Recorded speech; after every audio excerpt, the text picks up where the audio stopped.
இந்த வெளிப்படுத்தின விசேஷம் புத்தகத்துக்கு ஏராளமான வித்தியாசமான விளக்கங்கள் உண்டு.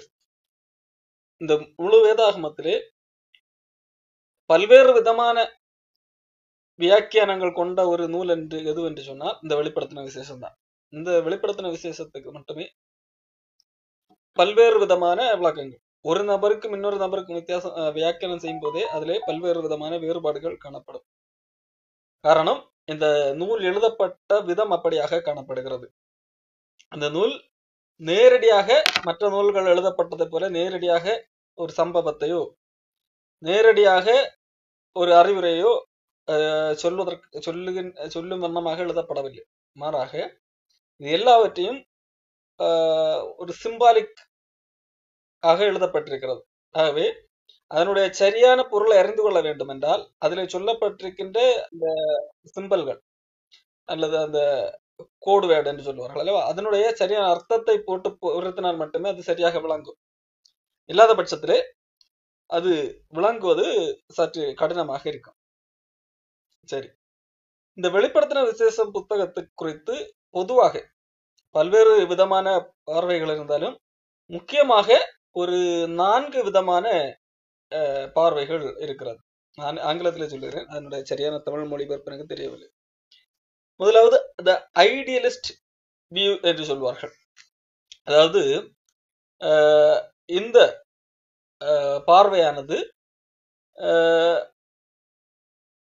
இந்த வெளிப்படுத்தின விசேஷம் புத்தகம் முழுவதையும் ஒரு சிம்பாலிக்காக எடுத்துக்கொண்டு இது வரலாற்றிலே இனி நடக்க போகிறதோ அல்லது ஏற்கனவே நடந்ததோ என்ற அடிப்படையிலே பார்க்காமல் ஒரு கதை, ஜஸ்ட் ஒரு கதை மட்டுமே, அதிலிருந்து நாம் வாழுகிறதற்கு ஏதுவான உண்மைகளை எடுத்துக்கொள்வது என்கின்ற அர்த்தத்திலே அந்த வியாக்கியானம் இருக்கு. உதாரணத்துக்கு இயேசு கிறிஸ்து சில கதைகள் சொல்லி இருக்கிறார் அல்லவா, அதே போல இதுவும் ஒரு சிம்பாலிக்கான ஒரு கதை.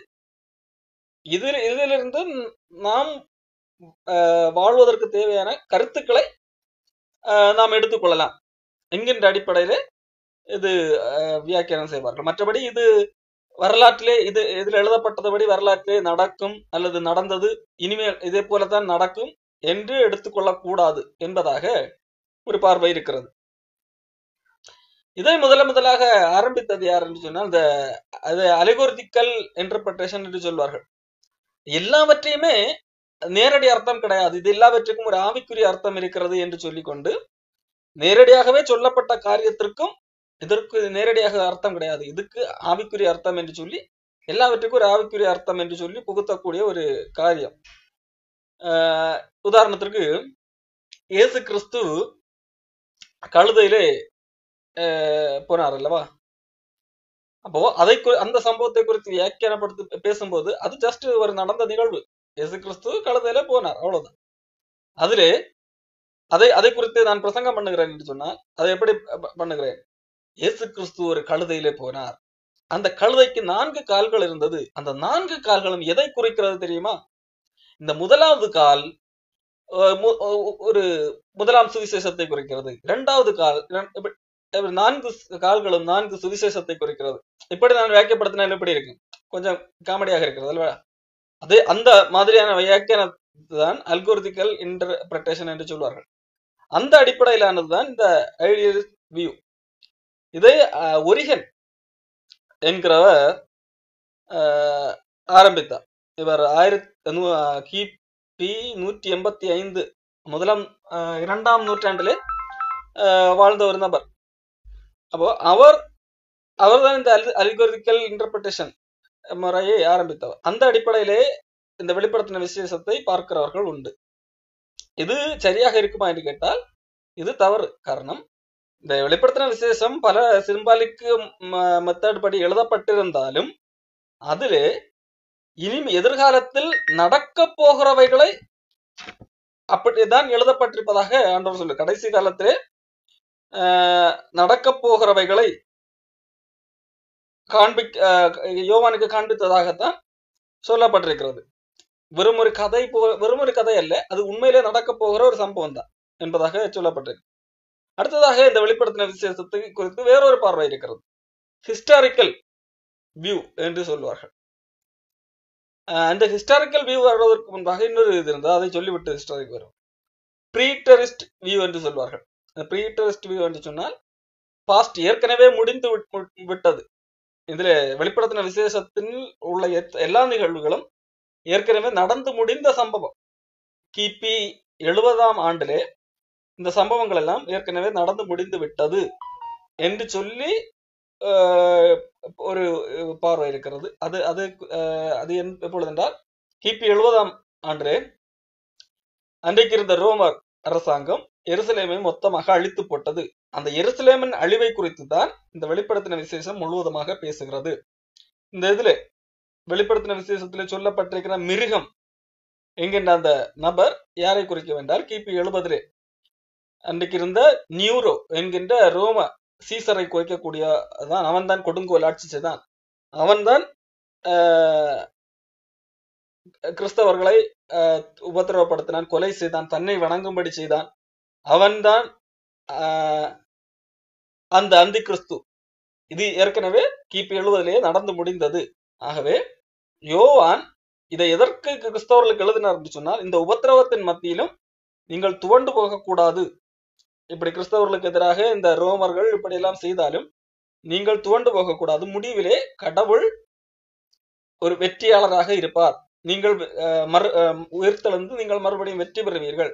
ஆகவே நீங்கள் இங்கு உங்களுக்கு நடைபெறுகின்ற இந்த உபத்திரவங்கள் நிமித்தம் சோர்ந்து போகக்கூடாது என்பதாக எழுதினதாக நம்புவதுதான் இந்த ப்ரீடெரிஸ்ட் வியூ. அதாவது இது எல்லாமே ஏற்கனவே கிபி 70 நடந்து முடிந்து விட்டது. அது எல்லாம், அந்த சம்பவங்கள் எல்லாம் நடந்து முடிந்தது. அந்தி கிறிஸ்துவாகிய நீரோ எல்லாம் செத்து போன, இப்பொழுது நாம் வாழுகிற காலம் ஆண்டவருடைய நித்திய காலத்திலே வாழ்ந்து கொண்டிருக்கிறோம் என்பதாக அவர்களுடைய ஒரு நம்பிக்கை. இது ஏற்படாதா என்று கேட்டால் இல்லை. இந்த ப்ரீடெரிஸ்ட் வியூவிலேயே இன்னும் அதிலிருந்து ஒரு கிளை தனியாக பிரிந்தது. அவர்கள்தான் பார்ஷியல் ப்ரீடெரிஸ்ட் என்று சொல்வார்கள். அதாவது இது எல்லாமே நடந்து முடிந்தது உண்மைதான், ஆனால் இந்த கடைசி வெளிப்படுத்தின விசேஷம் கடைசி 2 அதிகாரத்திலே இயேசு கிறிஸ்துவுடைய ஆளுகை, இந்த 2ஆம் அந்த புதிய வானம் புதிய பூமி, அது மட்டும் இனிமே எதிர்காலத்தில் நடக்கும். மீதி எல்லாம் ஏற்கனவே கிபி 70 நடந்து முடிந்து விட்டது என்று நம்புவதுதான் இந்த ப்ரீடெரிஸ்ட் வியூ என்று சொல்லப்படுகிறது. அடுத்ததாக இன்னொரு வியூ தான் ஹிஸ்டாரிக்கல். அதாவது இது எப்படி என்று சொன்னால், இந்த புத்தகத்திலே உள்ள காரியங்கள் எல்லாமே ஏற்கனவே கிபி 70 நடந்து முடிந்ததல்ல. இது படிப்படியாக ஒவ்வொரு காலத்திலும் நடந்து கொண்டிருப்பது. அன்றைக்கு முதலாம் யோவான் எப்பொழுது எழுதினார் இந்த புத்தகத்தை, அதிலிருந்து படிப்படியாக ஒவ்வொரு காரியங்களும் நடந்து கொண்டிருக்கிறது என்று நம்புவதுதான் இந்த ஹிஸ்டாரிக்கல் வியூ. இதுல ஒரு சின்ன சிக்கல் உண்டு. இதற்கு முந்தைய அந்த ப்ரீடெரிஸ்ட் வியூ சொன்னேன் அல்லவா, அதுல என்னவென்றால் அவர்கள் சொல்லுகிற காரியம் எல்லாம், இந்த சம்பவங்கள் எல்லாமே கிபி 70 நடந்து முடிந்து விட்டது என்று சொல்லுகிறார்கள். ஆனா பிரச்சனை என்னவென்றால், யோவான் இந்த புத்தகத்தை எழுதும் போது கிபி 89 90 அந்த காலகட்டத்தில் தான் எழுதுகிறார். அப்போ ஏற்கனவே நடந்து முடிந்த சம்பவத்தை யோவான் எதற்கு திருப்பி எழுத வேண்டும், இனிமேல் நடக்க போகிறது போல எதற்கு எழுத வேண்டும் என்கின்ற ஒரு கேள்வி வருகிறது. காரணம், இந்த யோவான் குறிப்பிடும் போது 7 சபைகளை குறிப்பிடுகிறார் அல்லவா, எபேசு, சிமிர்னா, இப்படி ஒரு 7 சபைகளை குறிப்பிடுகிறார். இந்த சபைகள் எல்லாம் கிபி 70 அல்லது அதற்கு முன்பதாக கொஞ்ச காலத்துக்கு முன்பதாக பவுல் வாழ்ந்த காலத்திலே எல்லா சபைகளும் இருக்கவில்லை. சில சபைகள் அதற்கு பின்பு தோன்றினதா. எபேசு சபைகள் எல்லாம் அப்படி அப்போது இருந்தாலும் எபேசு சபையை பொறுத்த வரைக்கும் கூட பவுல் வாழ்ந்த காலத்திலே நன்றாகத்தான் இருந்திருக்கிறது. இல்லை என்றால் பவுல் என்ன சொல்லியிருப்பார், உங்களிடத்திலே ஆதி அன்பு இல்லை என்று சொல்லியிருப்பார். ஆனால் இது அடுத்த ஒரு செகண்ட் ஜெனரேஷன்லே வாழ்ந்த மக்களை குறித்து தான் யோவான் எழுதியிருக்கிறார். ஆகவே யோவான் வாழ்ந்தது கிபி 70 இல்ல, கிபி 89 90 அந்த காலகட்டத்திலே தான் இந்த புத்தகம் எழுதியிருக்கிறார்.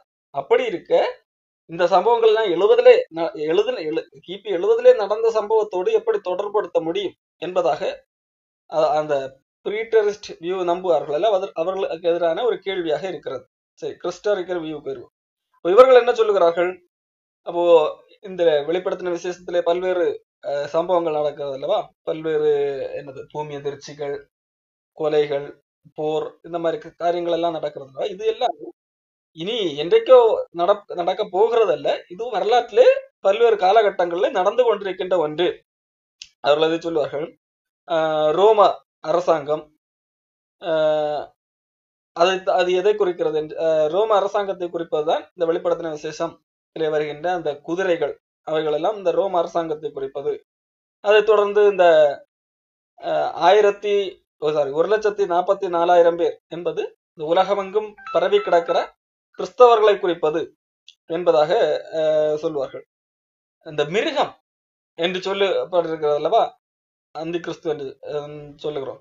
அந்த மிருகம் என்பது யாரை குறிக்கிறது என்று சொன்னால், அன்றைக்கு கத்தோலிக்க கோலட்சி கொண்டிருந்த காலத்திலே தான் இந்த வியூ உருவானது. இந்த வியூ, அதாவது இந்த ஹிஸ்டாரிக் வியூ என்பது கிபி 16ஆம் நூற்றாண்டிலே உருவான ஒரு காரியம். அப்போ அந்த காலகட்டத்திலே தான் இந்த புரொட்டஸ்டன்ட் உருவான ஒரு காலகட்டம். அந்த புரொட்டஸ்டன்ட்லே உருவான அவர்கள் மூலமாக பரப்பப்பட்ட ஒரு காரியம் தான் இந்த ஹிஸ்டாரிஸ்ட் வியூ. பெரும்பாலானவர்கள் இதைத்தான் நம்பினார்கள். அதாவது ரிஃபார்மேஷன் காரணமான பலர், மார்டின் லூதர் ஆகட்டும், John knocks, William Tyndale, John Calvin, John Wesley, Jonathan Edwards, இன்னும் பலர் அந்த ரிஃபார்மேஷன்ல உள்ள அநேகர் நம்புகிற ஒரு காரியம் இந்த ஹிஸ்டாரிஸ்டிக் வியூ என்பதாக இருந்தது. அந்த அடிப்படையில் தான் உலகத்திலே நடக்கின்ற ஒவ்வொரு பிரச்சனைகளும் அதை குறித்து தான் இந்த வெளிப்படுத்தின விசேஷத்திலே ஒவ்வொரு அடையாளங்களாக எழுதப்பட்டிருக்கிறது என்பதாக அவர்கள் நம்பினார்கள். கடைசியாக ஒரு வியூ இருக்கிறது, ஃபியூச்சரிஸ்டிக் வியூ. இது என்பது எதிர்காலத்திலே நடக்கக்கூடிய ஒன்று என்று சொல்லி, அதாவது இந்த வெளிப்படுத்தின விசேஷம் 1ஆம் அதிகாரத்திலிருந்து 3ஆம் அதிகாரம் முடிய தற்காலத்திலே, அதாவது யோவான் எழுதுகின்ற அந்த காலத்திலே உள்ள சபை மக்களுக்கு சொல்லப்பட்ட செய்தி. அதை தொடர்ந்து 4ஆம் அதிகாரம் முதல் கடைசி வரைக்கும் இயேசு கிறிஸ்து இந்த பூமியில வரப்போகிற அந்த கடைசியில ஒரு 7 ஆண்டுகள் அப்பொழுது நடக்க போகிற காரியம். அதாவது முதல் 3 அதிகாரங்களும் முதல் நூற்றாண்டுல வாழ்ந்த சபைக்கு கொடுக்கப்பட்ட செய்தி யோவான் மூலமாக. அடுத்ததாக 4ஆம் அதிகாரத்திலிருந்து அடுத்து கடைசி வரைக்கும், கடைசி காலம் என்று சொன்னா இந்த உலகம் அழிய போகிறதற்கும் அந்த 7 ஆண்டுகளுக்கு முந்தைய அந்த காலத்துக்கு உரிய அந்த காலத்தை குறித்த செய்தி என்பதாக சொல்லுவதுதான் இந்த ஃபியூச்சரிஸ்டிக் வியூ என்பதாக, எதிர்காலத்தை குறித்த பார்வை, எதிர்கால அடிப்படையிலான பார்வை. இதை யார் உருவாக்குறது என்று சொன்னால், இது ஒரு கத்தோலிக்க நபர் உருவாக்கினார். காரணம், அன்றைக்கு நான் ஏற்கனவே சொன்னதுபடி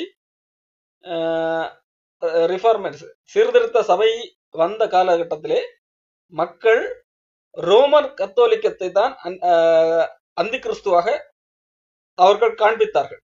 வெளிப்படுத்தின விசேஷத்திலே காணப்படுகிற அந்த மிருகம் வேறு யாரும் கிடையாது, போப்பு தான், இவர்கள் இந்த கத்தோலிக்க சிஸ்டம் தான் என்று சொல்லி அந்த அடிப்படையில் தான் அன்றைக்கு சீர்திருத்தவாதிகள் பிரசங்கம் பண்ணாங்க. அப்போ அதிலிருந்து தப்புவதற்காக, கத்தோலிக்கர்கள் மீது உள்ள அந்த விஷயத்தை துடைப்பதற்காக உருவாக்கின ஒன்றுதான் இந்த விஷயங்கள் எல்லாமே இப்பொழுது நடக்க போகிறதை குறித்து பைபிள்ல எழுதப்படவில்லை. இனிமேல் எப்பொழுதோ இனி கடைசியில உலகம் அழிய போகிற அந்த காலகட்டத்திலே நடக்க போகிறது தான் என்று சொல்லி அவர்கள் எழுத ஆரம்பித்தார்கள். 1500 அதற்கு அந்த காலகட்டத்திலே, அதுவும் 16ஆம் நூற்றாண்டிலே கேத்தலிக், ஜெஸ்யூட், பிரான்சிஸ்கோ ரிபெரா அவர்கள் தான் இந்த உருவாக்கினார்கள். ஏனென்று சொன்னால், ஏற்கனவே சொன்னதுபடி ரிஃபார்ம்டு, அதாவது சீர்திருத்த கிறிஸ்தவர்கள் உருவானார்கள் அல்லவா, அதிலே பெரும்பாலானவர்கள் வரலாற்று அடிப்படையிலே வெளிப்படுத்தின விசேஷத்தை பார்த்து கொண்டிருந்த வேளையிலே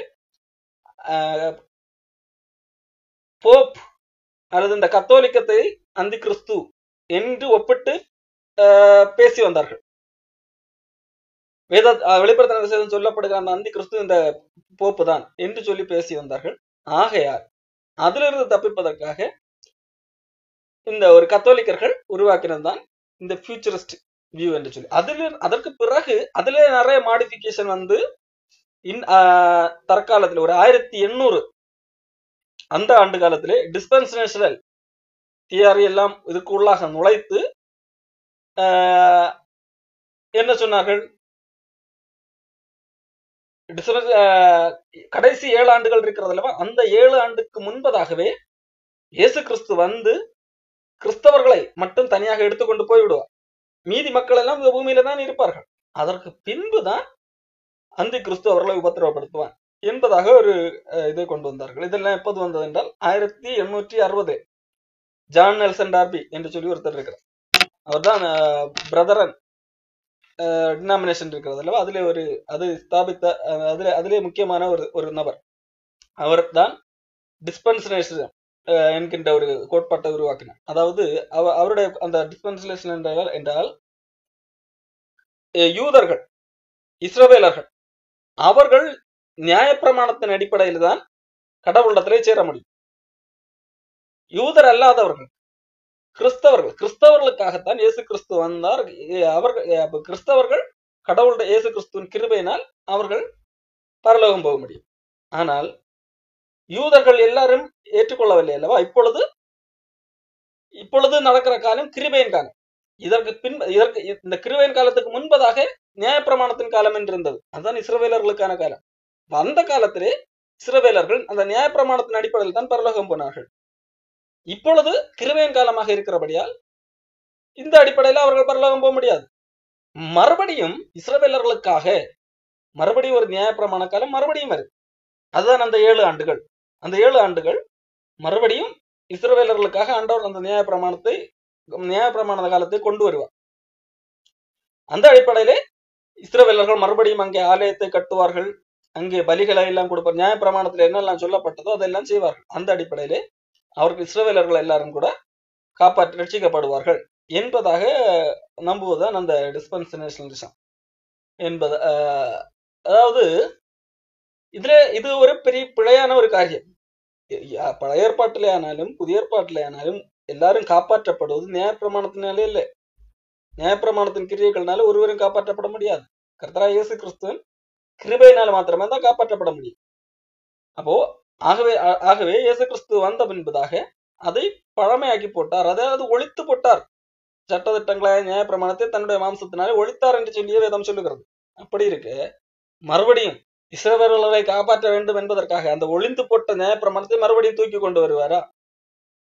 அப்போ அவர்கள் சொல்லுகிற விஷயம் என்னவென்றால், இப்பொழுது ஒரு கேப் இருக்கிறது.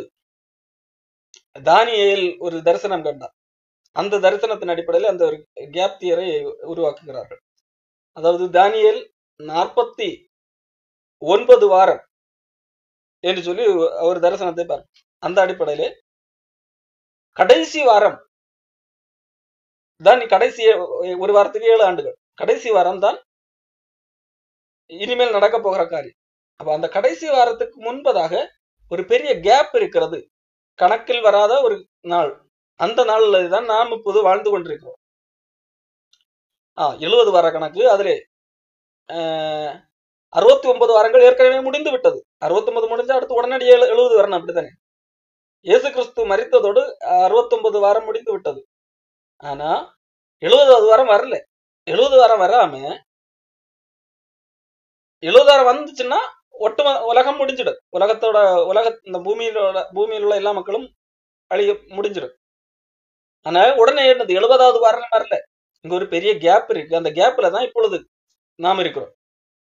இப்போ நம்ம இந்த பூமியை விட்டு போகும்போது, அதாவது கிறிஸ்தவர்கள் இந்த பூமியை விட்டு போகும்போது மறுபடியும் அந்த கடைசி ஒரு வாரம், அதாவது 7 ஆண்டுகள் மறுபடியும் வரும்.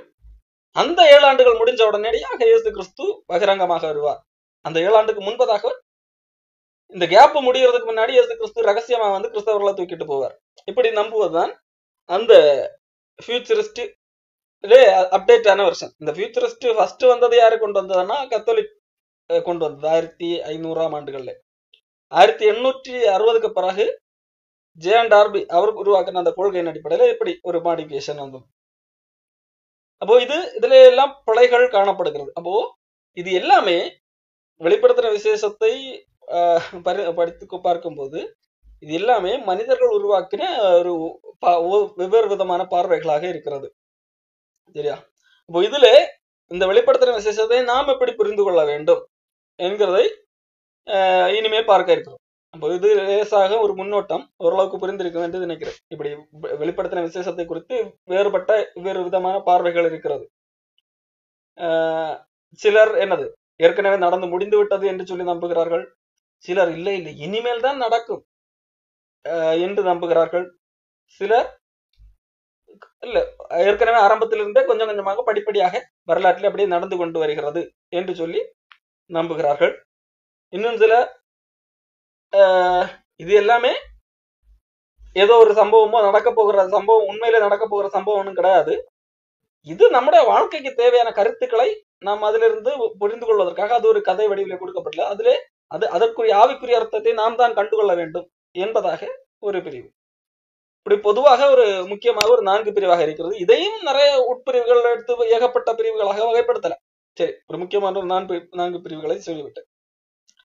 சரி, அப்போ இன்றைக்கு அந்த வெளிப்படுத்தின விசேஷத்தை முதலாவது பார்ப்போம். அப்போ கடவுள் யோவானுக்கு வெளிப்படுத்துகிறார். என்ன வெளிப்படுத்துகிறார்? இனிமேல் நடக்க போகிறவைகளை வெளிப்படுத்துகிறார். முதலாம் அதிகாரத்தை இன்றைக்கு பார்த்து முடிப்போம். அடுத்து தொடர்ந்து அடுத்தடுத்த வாரங்கள்ல இன்னும் சில அந்த வெளிப்படுத்தின விசேஷத்திலே அந்த சிம்பாலிக்காக சொல்லப்பட்டிருக்கிற அந்த காரியங்கள் குறித்து விளக்கமாக பார்க்கலாம். சீக்கிரத்திலே சம்பவிக்க வேண்டியவைகளை தம்முடைய ஊழியக்காரருக்கு காண்பிக்கும் பொருட்டு தேவன் இயேசு கிறிஸ்துவுக்கு ஒப்புவித்தார். அப்போ சீக்கிரத்திலே சம்பவிக்க வேண்டியவைகள், சீக்கிரத்திலே சம்பவிக்க வேண்டியவைகளை தம்முடைய ஊழியக்காரர், ஊழியக்காரர் என்று சொன்னா கிறிஸ்தவர்கள், கடவுள் இயேசு கிறிஸ்துடைய தேவனுடைய ஊழியக்காரர் கிறிஸ்தவர்களுக்கு காண்பிக்கும் பொருட்டாக சீக்கிரத்துல என்ன சம்பவிக்கும், இந்த உலகத்துல என்ன சம்பவிக்கும் என்கிறதை காண்பிக்கும் பொருட்டாக தேவன் இயேசுவுக்கு சொல்லி இயேசு கிறிஸ்து தன்னுடைய தூதன் அனுப்பி யோவானுக்கு வெளிப்படுத்தினார். எதற்காக யோவானுக்கு வெளிப்படுத்தினார்? ஒட்டுமொத்த கிறிஸ்தவர்களும் இன்னி என்ன உலகத்துல நடக்க போகிறது என்பதை கண்டுகொள்வதற்காக. அப்போ இவன் தேவனுடைய வசனத்தை குறித்தும் இயேசு கிறிஸ்துவை பற்றிய சாட்சியை குறித்தும் தான் கண்ட யாவற்றையும் சாட்சியாக அறிவித்திருக்கிறான். இந்த தீர்க்க தரிசன வசனங்களை வாசிக்கிறவனும் கேட்கிறவர்களும் இதில் எழுதியிருப்பவைகளை கை கொள்ளுகிறவர்களும் பாக்கியவான்கள். அப்போ இந்த வெளிப்படுத்தின விசேஷத்தை குறித்து யோவான் சொல்லுகிறது காரியம், இதை வாசிக்கிறவர்கள், வெளிப்படுத்தின விசேஷம் வாசிக்கிறவர்கள் மட்டுமல்ல கேட்கிறவர்கள், வாசிக்க கேட்கிறவர்கள், இதில் எழுதியிருக்கிறவைகளை கை கொள்ளுகிறவர்கள் பாக்கியவான்கள். அப்போ வாசிக்கிறவன், கேட்கிறவர்கள், இதில் எழுதியிருக்கிறவைகளை கை கொள்ளுகிறவர்கள் பாக்கியவான்கள் என்று சொல்லி ஒரு இந்த வெளிப்படுத்தின விசேஷம் அந்த புத்தகம் எவ்வளவு முக்கியமானது, இது ஏதோ ஒரு ஒதுக்கி வைக்க வேண்டிய ஒரு காரியம் அல்ல என்கிறதை உணர்த்துவதற்காக சொல்லப்படுகிற காரியம். இது கை கொள்ளுகிறவர்கள் பாக்கியவான்கள் என்றால் ஆசீர்வதிக்கப்பட்டவர்கள், தன் காலம் சமீபமாயிருக்கிறது. முதலாவது யோவான் யாருக்கு நேரடியாக எழுதுகிறார்? ஒவ்வொரு புத்தகம் நாம் இன்றைக்கு படித்து புரிந்து கொண்டாலும் நேரடி மக்கள் என்று சொல்லி இருப்பார்கள் அல்லவா? எபேசு நிருபம் என்று சொன்னால் நேரடி ஆடியன்ஸ் யார்? எபேசில் உள்ள மக்கள். கொரிந்து நிருபம் என்று சொன்னால் கொரிந்து நேரடி ஆடியன்ஸ் கொரிந்து சபையில் உள்ள மக்கள். அதே போல யோவான் எழுதுகிறார் என்று சொன்னால் அதுக்கு நேரடியாக ஒரு கூட்ட மக்கள் இருப்பார்கள் அல்லவா? அது யார் என்று சொன்னா அன்றைக்கு ஆசியாவில இருந்த ஒரு 7 சபைகள். யோவான் ஆசியாவில் உள்ள 7 சபைகளுக்கு எழுதுகிறதாவது அந்த 7 சபைகள் தான் நம்ம 2ஆம் அதிகாரத்திலிருந்து பார்க்க முடியும். எபேசு சபை, சிமிர்னா சபை, பெர்கமு, இப்படி ஒரு 7 சபைகள் அங்கு கொடுக்கப்பட்டிருக்கும். அந்த சபைகளுக்கு தான் யோவான் நேரடியாக எழுதுகிறார். இருந்தவர், இருக்கிறவர், வருகிறவர். அதாவது கடவுளை குறித்து இங்க எழுதும் போது அவர் இருக்கிறவர், இருந்தவர், இனிமேல் வருகிறவர். அதாவது எல்லை அல்லாதவர், என்னது, நித்தியமானவர். அவருக்கு தொடக்கமும் இல்லை, முடிவும் இல்லை. அன்றைக்கும் இருக்கிறார், இருந்தார், இருக்கிறார், வருகிறவர். அப்படிப்பட்ட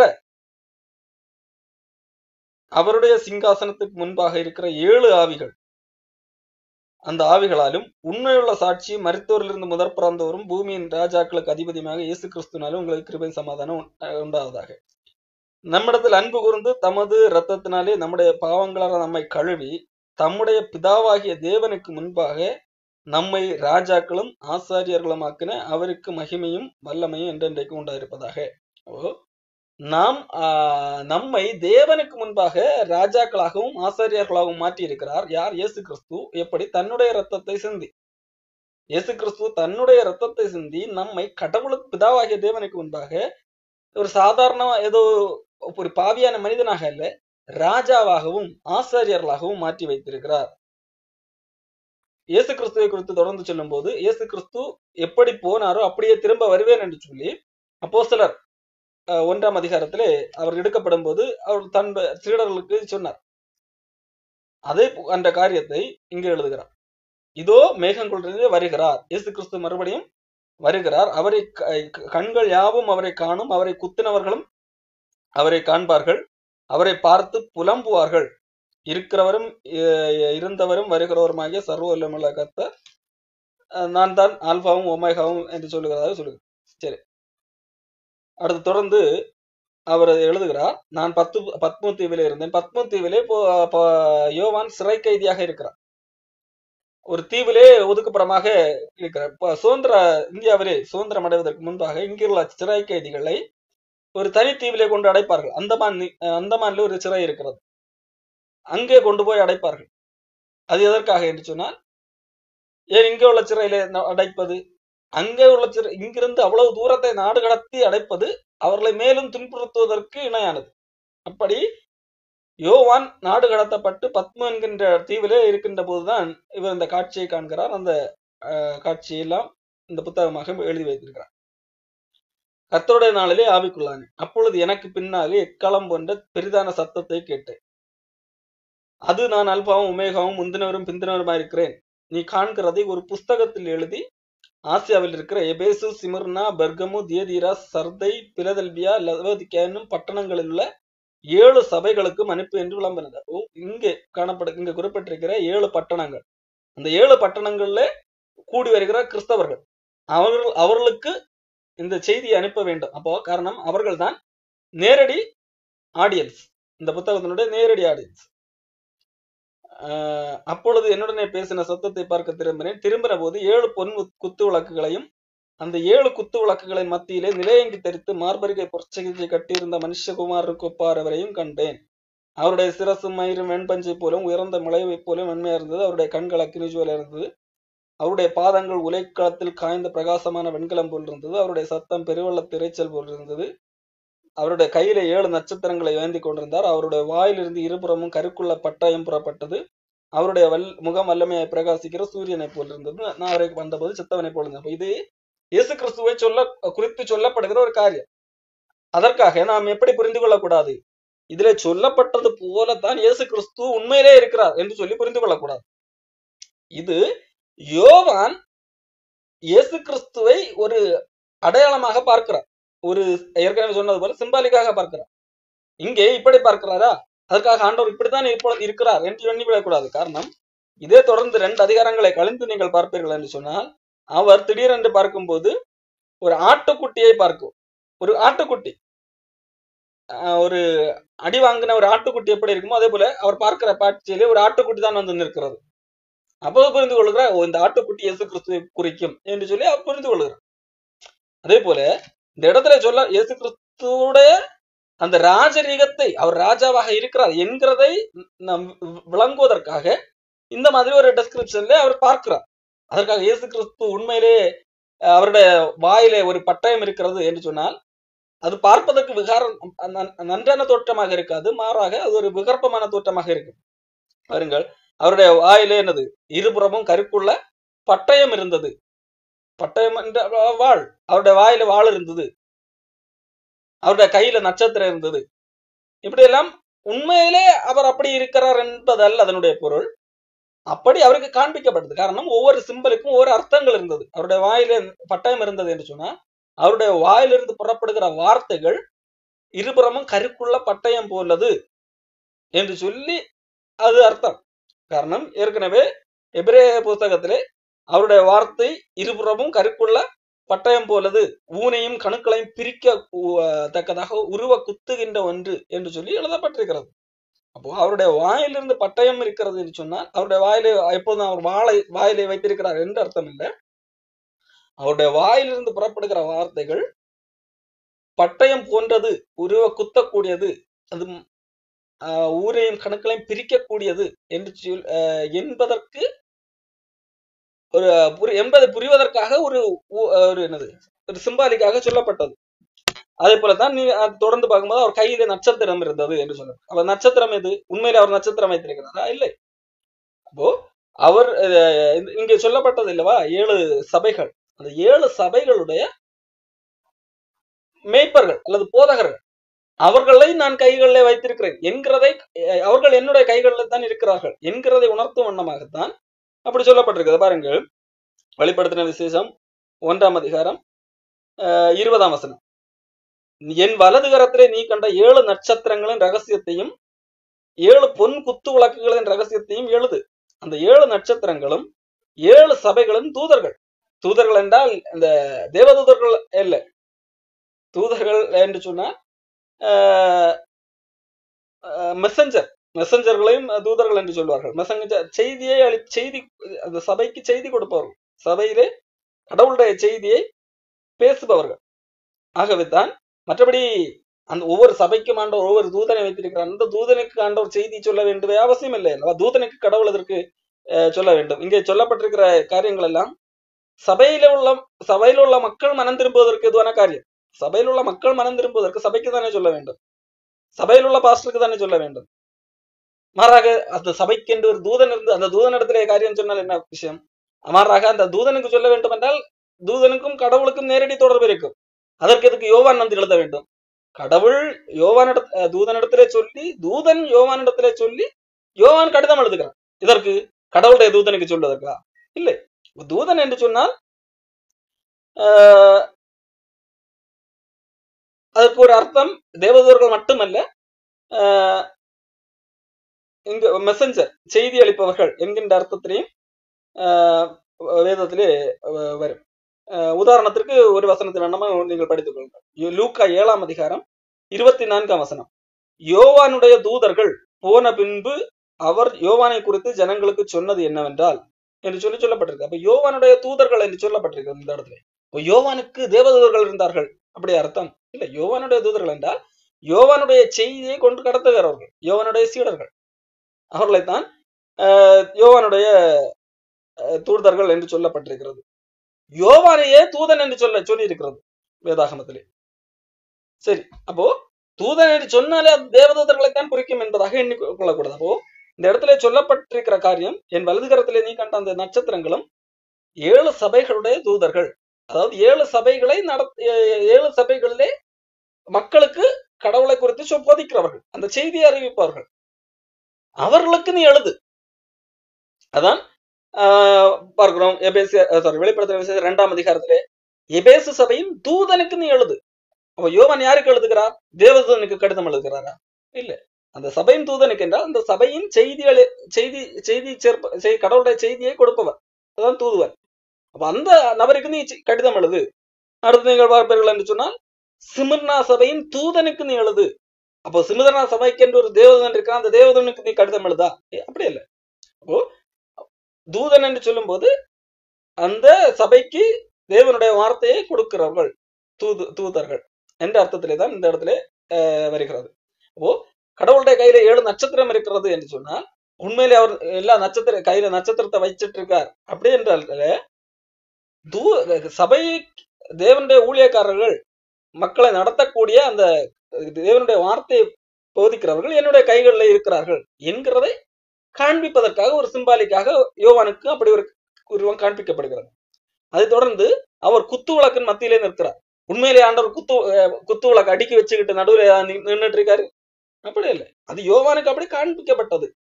ஏனென்று சொன்னா அந்த குத்து விளக்குகளும் 7 சபைகளாம்.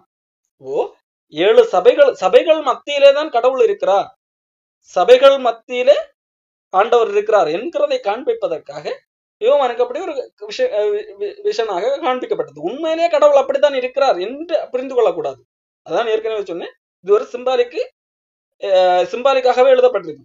இதுலயும் இதே புத்தகத்திலேயே அதற்கான விளக்கங்களும் இருக்கும். குத்து விளக்கு என்று சொன்னா உண்மையிலே குத்து விளக்கு என்று அல்ல, அது சபையை குறிப்பதற்காக யோவானுக்கு ஒரு காட்சியாக காட்ட வேண்டும் என்பதற்காக அப்படி சொல்லப்பட்டது. உண்மையிலேயே கடவுள் சபையில மத்தியிலே இருக்கிறார்ங்கிறதை ஒரு மனிதனுக்கு அப்படி காட்சியாக காட்ட முடியும்? சபை என்பது இந்த உலகம் முழுக்க இருக்கிறது. எல்லா சபைக்கும் மத்தியிலே ஆண்டவர் இருக்கிறார்.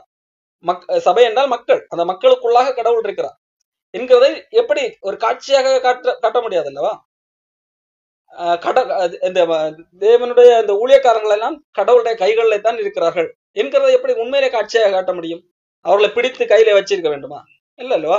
ஆகவே அவனுக்கு விளங்க வேண்டும் என்பதற்காக, நமக்கு புரிய வைக்க வேண்டும் என்பதற்காக ஆண்டவர் இப்படி ஒரு காட்சியை காண்பிக்கிறார். குத்து விளக்கை பிடித்திருப்பது போன்ற ஒரு காட்சி. அடுத்து சொல்லுகிறேன், இந்த குத்து விளக்கு நட்சத்திரத்தை பிடித்திருப்பது போன்ற ஒரு காட்சி.